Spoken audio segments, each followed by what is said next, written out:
So that's the first question people should ask themselves, like, which kind of life, everyday life do I want? That's actually the question I answered myself in 2018. Welcome to Intentional Living Chats. I'm your host, Elian. In this podcast, we delve into the transformative power of intentional living and how it can help you create the life you love. Today, I'm joined by Blanche, a passionate yoga teacher and the leader of the biggest expat community in Montpellier. Her journey is nothing short of inspiring. She transitioned from traditional employment to discovering her true calling, blending yoga, travel, and community into a meaningful career. In this episode, we'll dive into how yoga helped her navigate depression, what travel has taught her about happiness and purpose, and her insights on finding your dream job, even when you feel lost. Plus, she shares what it takes to build a thriving business doing what you love. If you're looking for inspiration to live more intentionally, this conversation is for you. So let's get started and welcome to the show, Blanche. Thank you so much for having me. Yeah. So, can you start by introducing yourself and what does intentional living mean to you? Awesome. Yes. So my name is Blanche. I'm 32. I live in the south of France, and yes, I'm a yoga teacher. It's been 4 years now. So for me, intentional living is when your values, your lifestyle are aligned, and your job are full. Like, of course, it's that everything is aligned, it makes sense, and you're not going against yourself of what you really, really want to bring or to do. I believe your personality can really bring something to the world, and intentional, I cannot say it, oh my god, intentional living. Intentional living for me is really when you know yourself so deep, you know exactly what you need in your everyday life, so you're creating your lifestyle around it. And of course, lifestyle also mean your job, because your job is what you do every single day. So, really get to know yourself. And I think that has been something very evident throughout your journey. So, can you take us through your journey? And, for example, how did you transition from your job or, like, let's say, a traditional employment to discovering your calling as a yoga teacher? And also now leading a huge expat community in Montpellier. Yeah. So, I mean, to be honest, I thought when I was younger that I just wanted an employee life, like having my weekends and my holidays. When I traveled, I met so many people who had another lifestyle. They could do whatever they wanted, whenever they wanted. They had the freedom of time and finance. And I was like, wow, this is very cool. Like, I don't want to be stuck in a job I don't like for the rest of my life. So that's the first little seed of what happened. Like, my travel showed me this. There is another way to live. And also, I had an internship in New Zealand, and my boss was not the nicest boss. Her service, everything about her business was just wrong. And actually, when I left after she lost everything, but that's also the moment when I had the seed of maybe I should be my own boss. Like, if I could do better than her and I care more than her, maybe I should do my own thing. But after that, it took years for me, because I really believe that I would have a career, like a passion career, but this takes a very long time, because you need to have a lot of experience, try many, many things to be like, oh, I think this is for me. Yeah, having a passion career, and it takes a lot of like self-discovery, right? So what have you tried throughout the journey? I mean, first of all the like boring job that you do when you travel, teaching English, teaching French, barista, waitress, all of the stuff I could go to. It was easy for me to find customer service job because I can speak English and French. So I did a lot of this. I actually have 2 degrees and 1 master. So, being a dishwasher, I was cleaning a lot of dishes when I was in New Zealand and Australia. And I was like, this is not a good life. This is not what I signed up for. So yeah, I was actually a good student, which is usually not what you hear from entrepreneurs. So I had a big red carpet in front of me for employee job, but I knew deep inside that if I was going to have a desk job, I would be like the most unhappy person in the world. So I had to travel and to force myself to go to new places and try new things to go out of this desk life that was really not for me. Yeah. How was it for you when you got that, let's say, desk job? Oh my God, so bad. It's funny because one of my last desk job in Australia, I was working on night shift, and I was not so much into yoga, but that's what made me go through the night shift. So I was doing yoga before my shift, during my shift, and that's actually this moment in my life where I was like, maybe I should do the teacher training because I'm spending so much money on this. So actually, I didn't think of becoming a teacher. I know some people in my class come to me, be like, I want your life. I want to be a teacher. It was never my case. I never looked at teachers being like, oh, I want to be a teacher too. I was just like, I'm spending so much money. I'm going to do the teacher training so I can teach myself. Yeah. But then when I did the teacher training, that's when I discovered that I had the personality to also actually be a teacher and enjoy it. So it was very not a straightforward path for me. The first time I did yoga when I was 21, I actually disliked it. And I went back to the mat because of injuries and my disease, endometriosis. So yeah, sometimes the path is really not, straightforward. So that's how I went from, okay, I want to build my own thing. So I knew I wanted to be an entrepreneur. I wanted to build my own thing. Now I was ready for it because I knew I am a leader. You really need to be okay with your personality. Like, you have to accept who you are. And if you hate, like, when people tell you what to do, if you always have ideas and in your job nobody listens to you, when you think you can actually make a better service for people, maybe you should make your own thing. So yeah, I listened to myself and I was like, no, I need to find my role that I enjoy, and being a leader and a teacher is perfectly aligned with what I am. Yeah. And so you took the yoga teacher training without knowing that you were going to become I was so afraid when I came in the room for the first time. Like the first hour, I was like, oh my God, they're gonna be woo-woo people. I'm not gonna feel like I belong with them. I'm spending so much money on this. It's the biggest mistake of my life, And after just 1 hour with everybody, I was like, I am in the right place. Because also I wasn't sure how much I actually liked yoga. I was like, talking about yoga for 8 hours per day, really? And no, that's really after 1 hour, I was like, yeah, I didn't realize, but yoga is even bigger than I thought in my life. But people ask you, like, why are you here? What is yoga for you? And then you have to realize, and I'm like, wow, yoga is everything for me. Yeah.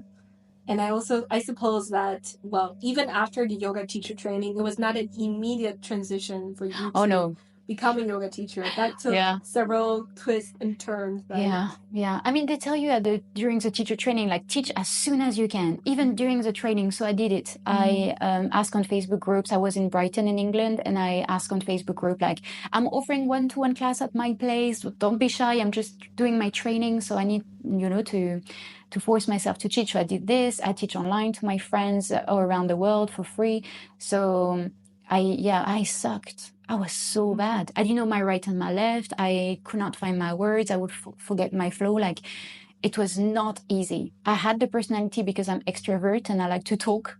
You need to talk on your own for an hour. But it was not normal for me to, like, it was not easy. Like at any point you need to learn. Like, you can have a talent, but you still need to learn and practice. So I was teaching online, and then for years I was teaching a little bit offline every week, but I was making nothing. I was making €2.50 per hour after all my expenses. So it didn't work. And after years, that's how my depression was still there. And I was like, I'm not good enough. I will never get this life. I'm not worth it. So even if I was teaching a little bit, I still had an employee job because I was like, financially, I cannot just take a leap of faith. And but finally I did. Yeah. How did that happen? I was in such a bad depression at a point. I was like, because I always have suicidal depression. So I'm always like, should I kill myself tomorrow? It's awful. I'm so sorry to talk about this. But I was really like, oh, I have so much money on the side now. I cannot kill myself now. I need to use this first. I was like, okay, let's go to Bali and like enjoy, because I went before and I loved it. I was like, okay, just go. It's your last chance, So I went and I fell back into my practice. I explained this in a very short story, but this is a lot happened for me to find every little level of healing my depression. But at the end of the day, that's what happened. I went to Bali, went back to my practice. And that's when I discovered that I was not a bad teacher. Like, I look at other teachers, because I've been teaching for 2 or 3 years already online. So I still build some, skills. And then when I went to Bali, I was like, these people are paid at their level. I can do that too. And I stay 8 months, and that's how I build way more knowledge around yoga and also my confidence that I can teach. And then I went back to France, and that's when I opened my own classes. Yeah, in Montpellier. In Montpellier. Yeah. So wow, that's quite a journey from being an employee and trying out becoming a yoga teacher to really believing that this is something that you can do and you love to do. Yeah, practice make perfect. You just need to practice as much as you can to get good at something. Yeah. What does yoga mean to you? And also, since I'm one of your students, I can certainly see that you bring a lot of unique touches to your classes. So how do you bring your own unique touch to the classes that you offer? You always bring what you get first, like what I got from yoga, I try to give it to my students. So yoga for me, it's my healing journey. Like without yoga, I would probably not be here today. It healed my body, my brain. Like it's really, I'm another person thanks to yoga in the best possible way. So yoga for me is really linked to the depression I had for 17 years. And now that I healed, and I learned also a lot about positive psychology on the side. And yoga is an amazing, for me, the best tool to fight depression. So everything I do in class, anytime I have to take a decision, is how can I help my students get out of depression or like all of this stuff. So you have three, in positive psychology, they believe that science shows that there is three fundamentals against depression. It's to sleep enough. It's to have movement. You need to move your body, and it's to have social interaction, a social life. So that's why I bring community to my class, and also I'm an extrovert and I love meeting new people. So yeah, every time I take a decision, every detail I bring on is always linked to this thing about fighting depression, making people just happier. Even if they're not depressed, some of my students are very happy, bubbly people. I want to bring even more happiness in their lives. Yeah, that's certainly what I've experienced in your class and also outside of class with the community that we built, especially when I moved to Montpellier like 5 months ago, not knowing anyone, and saw your Instagram ad and decided to join your classes and met you, of course, and met all the amazing people in the community. So yeah, I can finally it's only after a few classes that I really start to feel like, yeah, this is a city that I can belong to and the community I can belong to. So you can't live alone. There is no way. You cannot live a good life if you're not moving in any way, and you don't have a community around you. There is no way.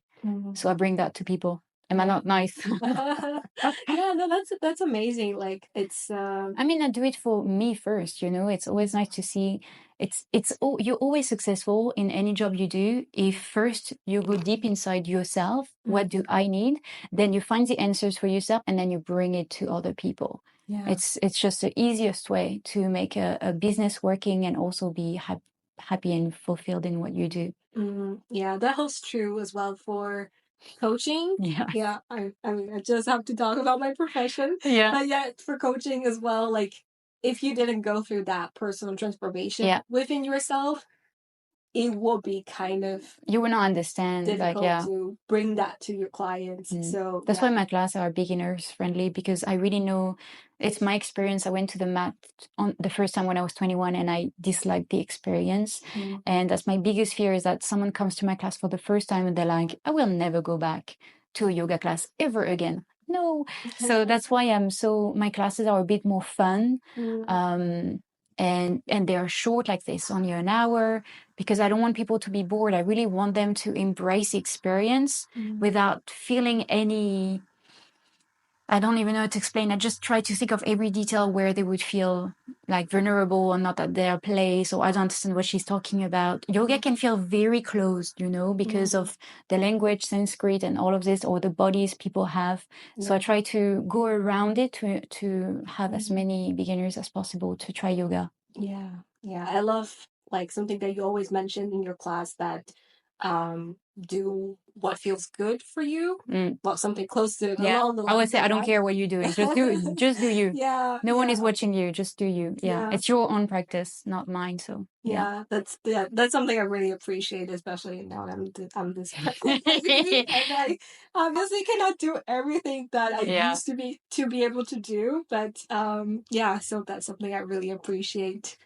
Um, yeah, so you talk a little bit about the traveling that you did Mm. in your 20s or even early 30s. Well, you're still in your early Yeah. 30s. Yeah.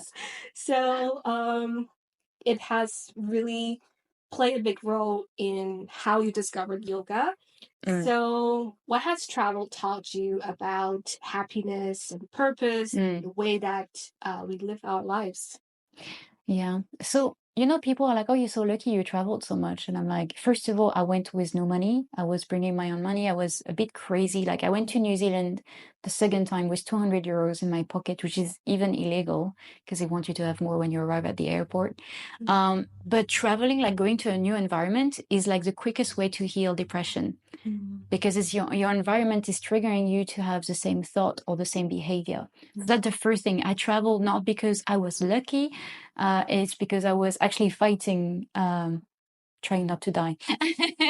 Being like, okay, if I change the scenery, I mean, you take your depression with you, which is awful. Like you're around amazing people and places, and you're like, I feel nothing inside.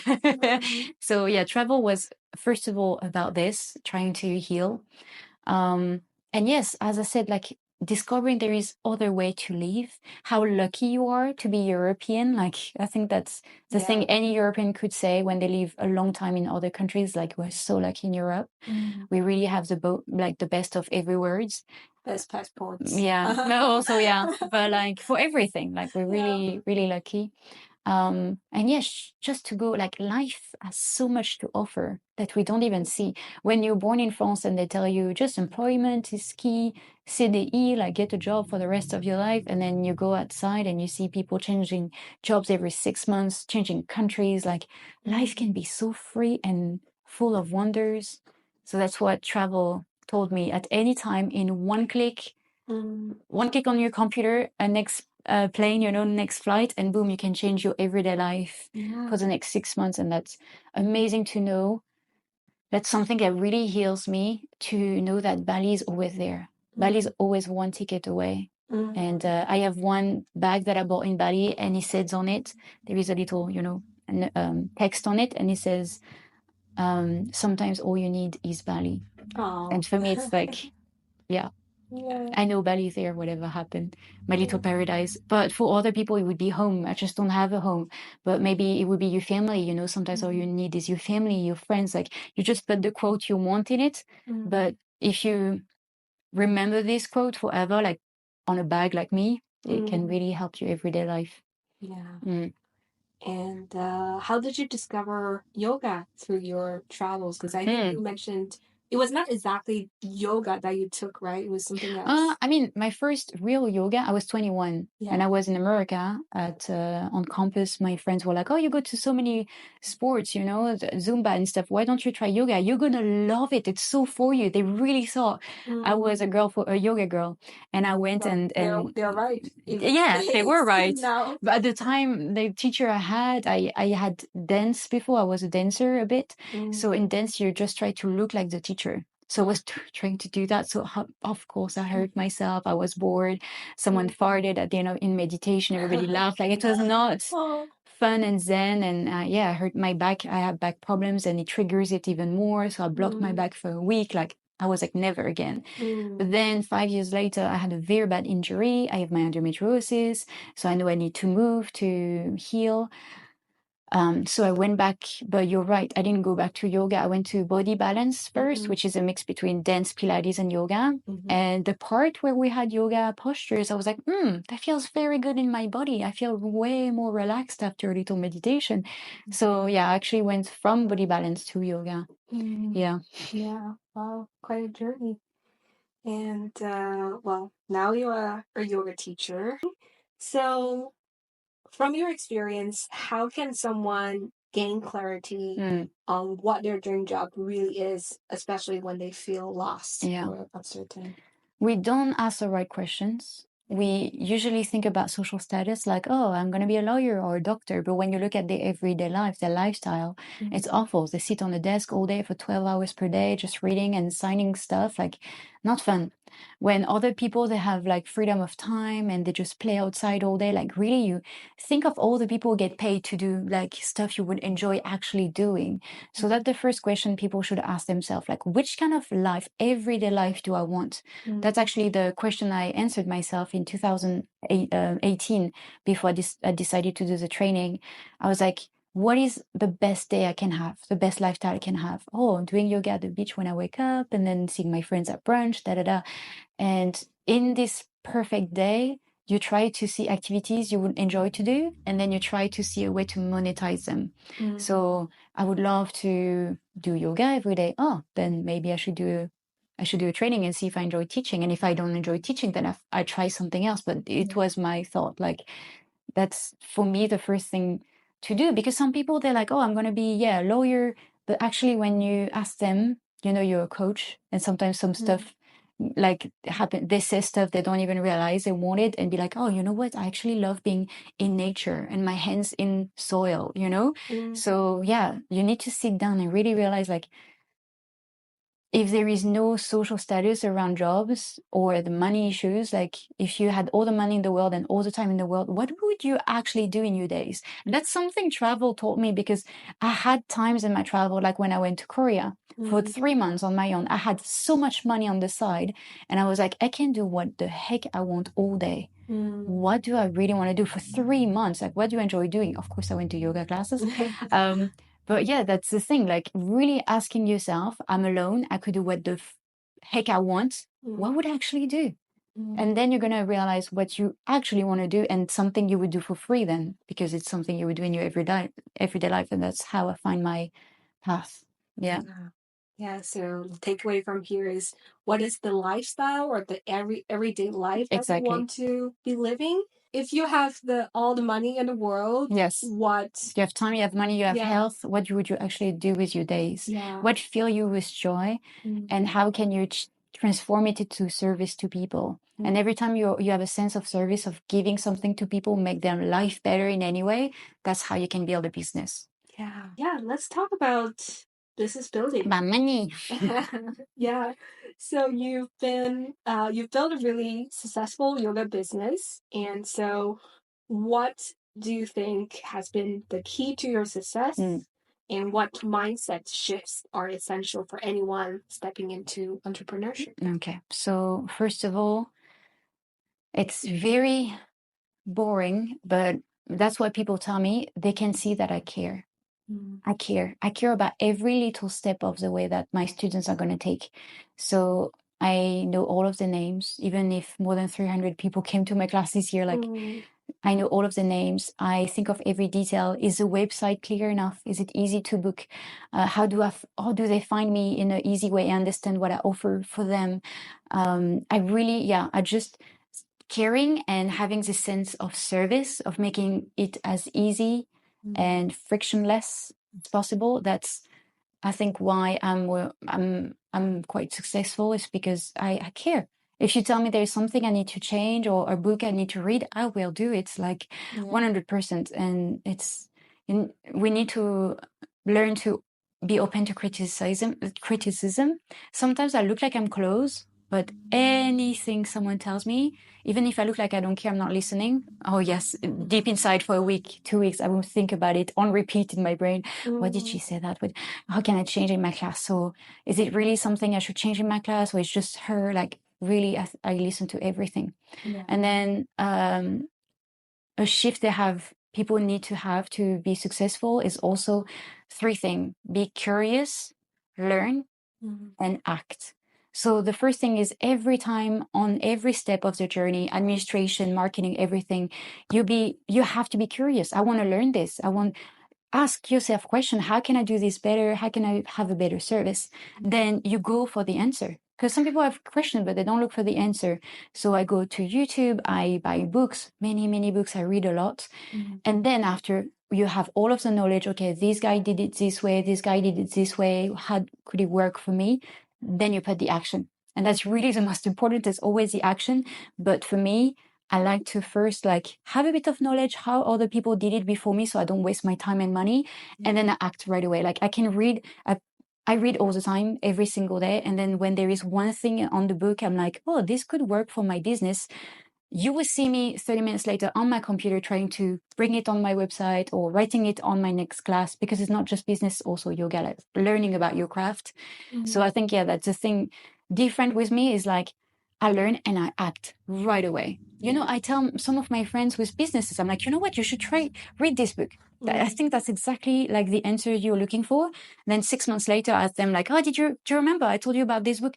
Oh yeah, got it, but I didn't listen to it yet, or I didn't read it yet. I'm like, yeah, that's a difference between why I was quickly successful and other people take years, because they don't act and don't learn quick enough. Yeah, so it's really about like not only learning the insights but implementing that Exactly. insight. Yeah. And it's true that sometimes, at least for me, sometimes I spend a lot of time in my head like, oh, how do I do this? How do I do that? If I do this, what would people think of me? Or like, Oh yeah. yeah. So it's yeah. So there's a lot I can learn from what you shared. So Yeah, I'm lucky. I never care about this. I hear that a lot in books and YouTube videos. Like, I care about what other people are going to think. I don't have this problem.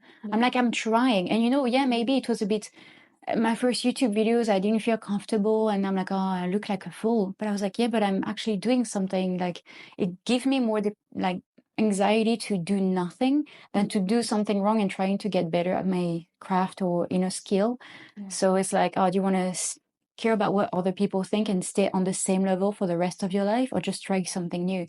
And you know, like, it's true when they say an entrepreneur would never laugh at you if you try to build a business. An athlete would never laugh at you if you try to go back to work out, because, and it's really true. Like when someone tells me like, oh, I want to build a blog, I want to build this, I would never laugh. I'd be like, yeah, do it. It's going to be long. And I would never be like, oh, what a waste of time. Oh, your YouTube vlog was so, like, you know, terrible and cringe. and it can be terrible in Yeah, but it doesn't. Yeah, but when you're an entrepreneur, you know that you yourself, everything you done was bad. Like my first YouTube video, oh my god, lighting was wrong, angle, everything was wrong. But that's how you learn, and it's yeah, that's the difference between success and not success. Is like you do something, you learn from it, and every time you do it again, you do it better and better and better. Yeah, I think of my first podcast ever recorded. Yeah. Because I've been thinking about wanting to do a podcast for like at least 2 or 3 years, but I just never felt like I could do it.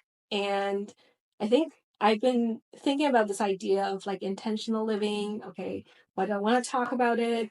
And there was like just a few months ago, this one afternoon, I was like, okay, I need to stop thinking and just record something. And so I was using like my earphone, and I didn't even have this microphone that I'm having now. Like I just like, okay, I'm gonna record something on my phone, on my laptop, and just put it out and see what happens. And that's and how. we stop for little things. Like for me, for my podcast, the name is Not Life Advice, and I didn't record for 2 months because no, I don't have my name yet. And you're like, come on. So yeah, and also I needed, you know, my computer and my mic. And now, like my podcast I did 2 days ago, I just did it in bed at 10 p.m. with my phone, because my microphone, my phone is so good that you don't even hear the difference. So that's also another thing when we were talking about implementation, like actually taking action. The easiest way to be consistent with anything is to make it as easy as possible, frictionless, which is something I learned thanks to yoga. That if my mat is under my bed, my leggings is also next to my bed, then in the morning it would be so easy to take it out and just do my practice even in my PJs. Frictionless. Yeah, make it as easy to implement and to do. Incorporate in your life. If it takes you 4 hours to set up your YouTube studio to record one video, you're going to do it once a month. If it takes you 10 minutes and then you do 3 videos at once, like I did yesterday, I did 3 videos in one afternoon, then less friction, easier to imply, more you're going to do it, and the better you get. Same with yoga. All of this, everything I learn is from yoga. Yoga is definitely life-changing. And well, for you and for me as well. Yeah, since I know you, you're always quite open to talk about your experience with depression. And so, how did yoga help you navigate it? And what has it taught you? You are responsible of your life, of your body, of your brain, of your thought, of your job, of your apartment. Everything around you is a decision you took. And the discipline of yoga is also a decision you have to take, sometimes every single day. Sometimes you need less practice, but that's what yoga taught me. Because my body, my brain, my life, and my job, everything is yoga, right? Everything is around yoga. And it's a decision I made a few years ago that I wanted this life. And every single day, even on the weekend, I did at least one thing to go towards this goal. I am responsible of being a yoga teacher. I'm responsible of everything. And is amazing. It's actually not heavy to think that. It's amazing. It means you can change any little detail of your life in something you actually want. And more people take action now to be like, and I think that's a good thing about social media. People are always talking about the bad stuff in social media, but thanks to social media, I've seen yoga teachers being so successful. Without it, maybe I would have not seen that it's possible. So yeah, you can change everything. And that's what yoga taught me, because I was a little fluffy woman with no muscle. I was not flexible. I was not moving my body. After my surgery for endometriosis, I was only allowed to walk and bike for like 2 years. And yeah, I'm really far from the person I was before, physically and mentally. And again, it's because I took responsibility and I find my way to heal. And yoga is, the discipline of yoga really helped me through every little layers of my life outside of it.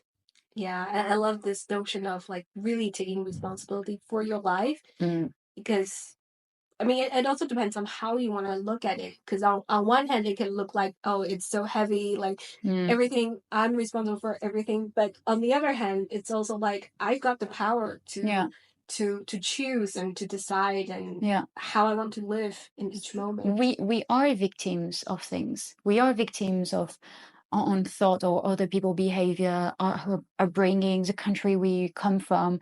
We are victims of many things, but we have the power to change so many things. One of my favorite movie when I was young, The Knights, I think the name, Chevalier in French. It's a very funny movie, but it's this guy who is like just very poor. He doesn't have a title and he wants to become a knight. But it's impossible in this society to be a knight if you're not from the right family.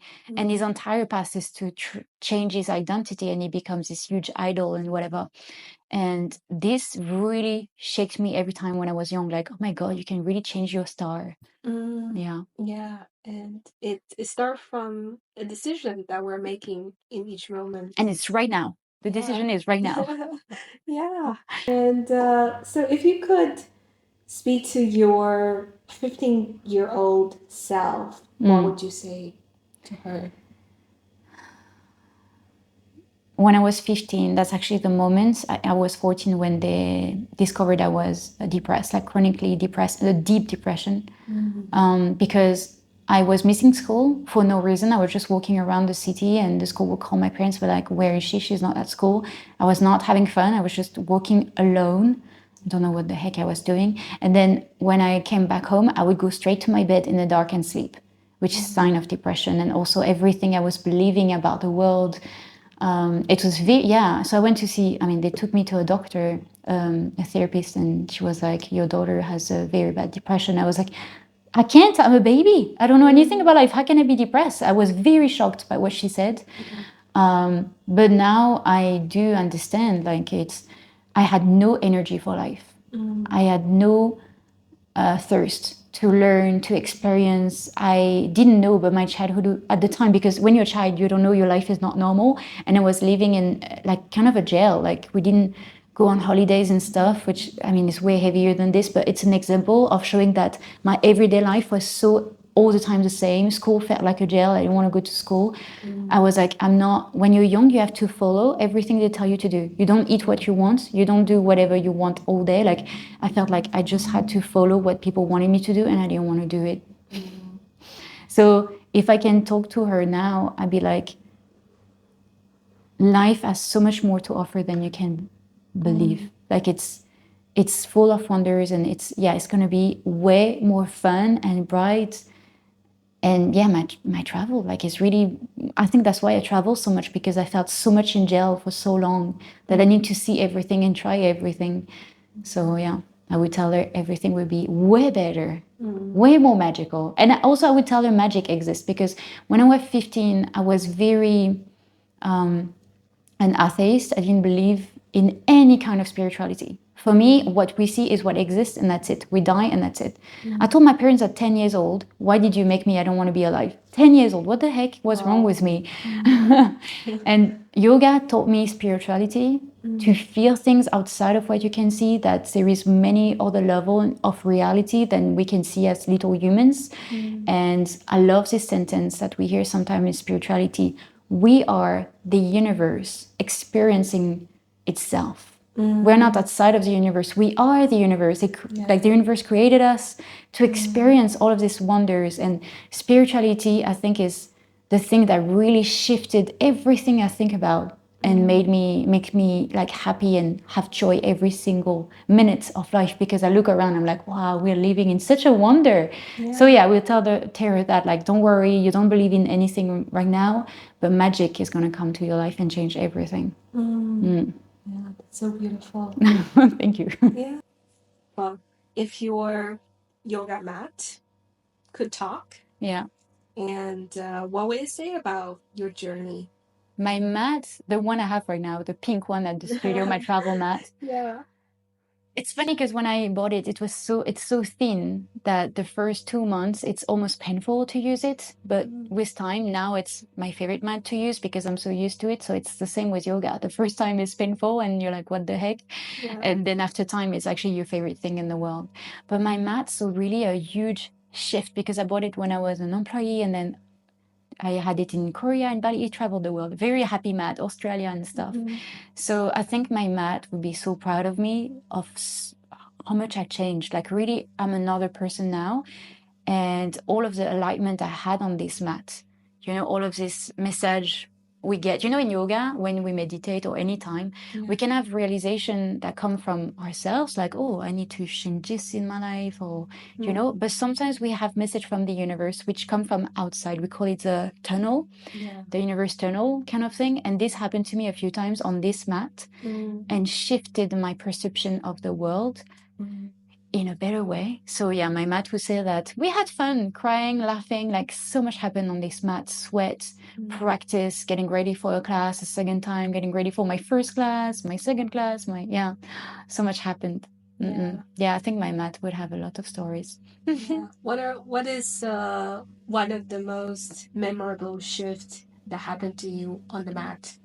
That's very personal, but maybe I can tell you. Or we could skip No, that question. I think that's interesting. I don't know. If it's not interesting, you can cut it. Yeah, no But worries. I have many problems with my family. I don't talk to them anymore, and it's been always this victimized thought in my brain, like, this is so unfair. I had such a bad family. What does the universe want me to do with no one taking care of me, and I don't take care of them? And one time on my mat, I had this huge realization that my mother was not my mother. Meaning, the earth is my mother. The universe is my mother. My actual organic biologic mother, she doesn't have to be such a heavy figure in my life, as she should have been a better mother. She should take care of me. She should not be like this and stuff. And now I'm like, she was just like the message from the universe, like the way for me to be alive in the physical world. But what bring me, my cells, everything inside of me, is from the universe, not, you know what I mean? Yeah. So this one was freeing, because I realized that I didn't belong to this family. I belong to this earth. If I decided, I can just, like, take my family away from the picture and realize that I'm alive, and that's the most important thing. Wow. Yeah, I mean, we belong here, and there's a reason for us to be here, and to be on this earth, and to experience all the beauty and the sadness as well, and yeah, and to live it all. Yeah. You look emotional. No, I mean, it is. It's beautiful. One last question. So, for those, for people who are inspired by your journey and your approach to yoga, where can they find you or experience the joy and fun in your classes? Thank you for asking that. So of course I'm in Montpellier, so people in Montpellier can come and enjoy my class. But also I'm online. I try to put as many stuff online as possible, simply because some of my favorite teachers, they don't have any class online, and that's always so painful for me to be like, oh, I need to go to like Australia to have a class with them.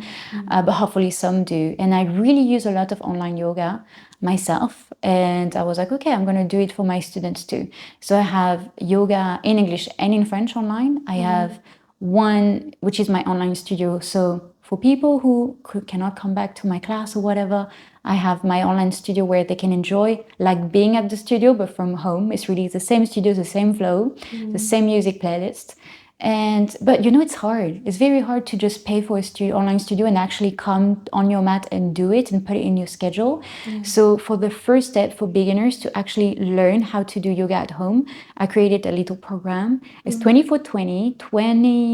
videos of 20 minutes of yoga, and you try to do it in 20 days or in 1 month. So you actually sign your little contract at the beginning of the program, being like, I'm going to be consistent, I'm going to build a routine.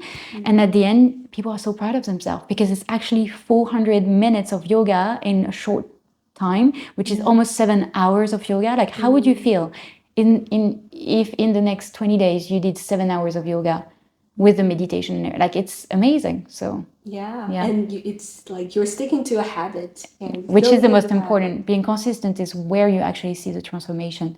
So that's why I created this. Yeah, fun times. Yeah, amazing. Well, thank you, Blanche, for all of your insights and your sharing your experience today.